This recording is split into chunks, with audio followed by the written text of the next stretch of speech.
মন্ত্ৰী আৰু সেনাপতি মহাৰাজ আছেনে কুশলে মোৰ ৰাজ্যৰ প্ৰজাগণ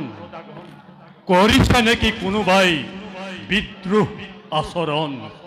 দিয়া মোক ৰাজ্যৰ সঠিক সমাচাৰ মহাৰাজ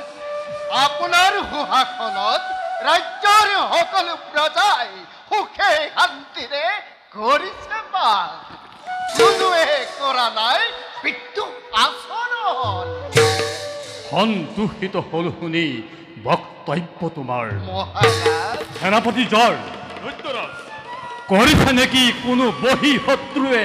আমাৰ ৰাজ্য আক্ৰমণ দৈত্যৰাজ শুনিলেই আপোনাৰ নাম ধৰাত পৰে সম্পমান হয় ভাৰতৰ লক্ষ লক্ষ ৰাজেন্দ্ৰৰ প্ৰাণ এই দৈত্যৰাজ ভয় নাই কোনো বহি শত্ৰুৰ আক্ৰমণৰ পৰা নহয় জানো এইটো অতি আনন্দৰ বতৰা নহয় নহয় সেনাপতি নহয় এইটো আনন্দৰ কাৰণ মহাৰাজ নহয় এইটো সন্তুষ্টিৰ কাৰণ মহাৰাজ মোৰ বোধেৰে ই অতি দুখৰ বিষয় আজি পৰ্যন্ত নাপালো মই মোৰ যোগ্য প্ৰতিদ্বন্দ্বী মহাৰাজ যোগ্য প্ৰতিদ্বন্দ্বীৰ অভাৱত মন মোৰ একেবাৰেই ব্যাকুল নাজানো কেতিয়াকৈ পূৰ্ণ হ'ব মোৰ মনৰ অতৃপ্ত ৰণলিপ্সা মহাৰাজ মোৰ বোধেৰে মহাদেৱ শিৱৰ ওচৰতে পাব আপুনি উচিত সংবিধান কাৰণ মহাদেৱ শিৱ হ'ল আপোনাৰ আৰাধ্য ঈশ্বৰ ময়ো তাকেই কওঁ দৈত্যৰাজ প্ৰথমে আপুনি দেৱ আদিদেৱ মহাদেৱক তুষ্ট কৰি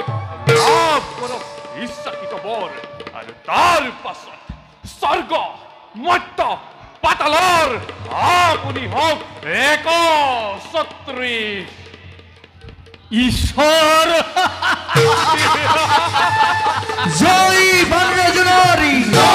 জয় বানৰাজনাৰী জয় বানৰাজনাৰী মন্ত্ৰী আৰু সেনাপতি মহাৰাজ প্ৰশংসিছো শতবাৰ মন্ত্ৰণা তোমালোকৰ কালিলৈ প্ৰভাততে যাত্ৰা কৰিম মই শিৱক আৰাধনাৰ হেতু মোৰ বৰ্তমানত তোমালোকে ভালদৰে পালিবা প্ৰজা মন্ত্ৰী আৰু সেনাপতি মহাৰাজ তোমালোকে এটা কথা সদায় ৰাখিবা মনত বহিঃশত্ৰুৰ আক্ৰমণতকৈ এই ৰাজ্যৰ ভিতৰত হোৱা অশান্তিয়েহে ৰাজশক্তিক দুৰ্বল কৰে। গতিকে প্ৰজাসাধাৰণৰ সন্তুষ্টিৰ ওপৰত তোমালোকে সদা সৰ্বদা দৃষ্টি নিক্ষেপ কৰিবা। ভাল দৈত্য। আহা এতিয়া।